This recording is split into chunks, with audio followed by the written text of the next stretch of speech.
SK텔레콤 이용자의 유심 정보가 해킹이 되는 사건이 발생을 했습니다. 지금 규모가 중요한데 정확하게 지금 얘기는 나오지는 않고 있던데 일단 사건의 개요부터 설명을 좀 해주시죠.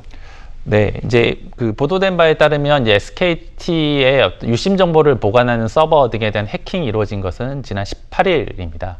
그리고 SKT의 자체 조사 결과 해킹으로 인해서 이제 유심에 관련된 정보들이 외부로 유출된 정황이 인지된 것은 19일입니다. 그리고 20일, 21일에 양 이틀간에 거쳐서 이제 한국인터넷진흥원에서 조사가 이루어졌고요.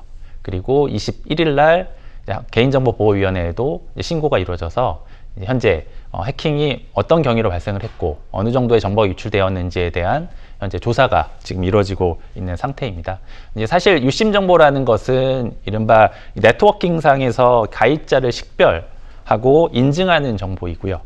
특히 휴대전화 번호 정보 및 관련 정보들이 이제 포함된 정보이기 때문에 이 중요한 정보가 유출됐다는 점에서 좀 어떤 경위로 이게 그 해킹이 된 것이고 어느 정도의 범위로 유출된 것인지에 대해서 좀 명확한 진상 조사가 지금 필요한 상황입니다. 네, 일단 온라인상에서 주민등록증이 지금 해킹당한 것이다 이렇게 볼 수밖에 없는 상황이긴 한데 아까 날짜를 좀 말씀하셨어요. 4월 18일에 첫 사태가 발생했는데 보니까 한국인터넷진흥원에 보고가 된 게 4월 20일, 고객한테 공지가 된 건 또 22일이란 말이죠. 늑장 신고한 거 아니냐, 충분히 좀 미리 알려줬으면 고객들이 좀 대비하지 않았겠느냐 이런 비판들 나오는데.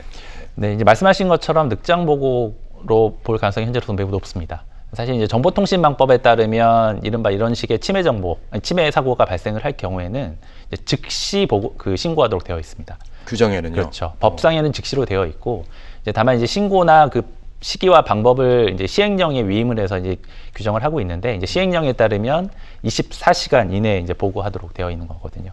말씀하신 것처럼 최초로 어떤 SKT가 데이터가 이종됐다라는 것을 감지한 시기는 18일 오후 6시 경으로 보이고요. 실제로 SKT가 한국인터넷진흥원에 보고한 시점은 20일 오후 4시입니다.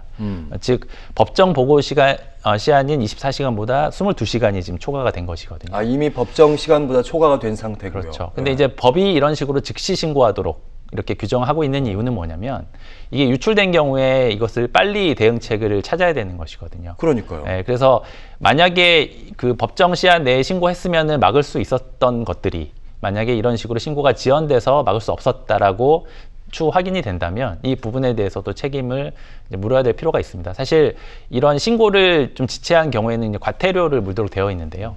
만약에 이 과정에서 정보가 대량으로 더 유출됐다거나 충분히 막을 수 있었던 유출을 막지 못했다고 한다면 그런 과태료를 넘어선 법적 책임이 부과될 가능성도 현재로서는 있어 보입니다. 알겠습니다. 지금 어느 쪽에서 해킹을 했는 건지 그걸 좀 찾고 있다고는 하는데 어느 정도 고객 몇 명이 이렇게 피해를 입었는지 정확히 얘기는 하지 않고 있는데 2차 피해가 좀 우려됩니다. 이런 피해를 막으려면 회사 차원의 대응도 필요할 것 같고 고객 차원의 대응도 필요할 것 같습니다. 어떻게 해야 됩니까?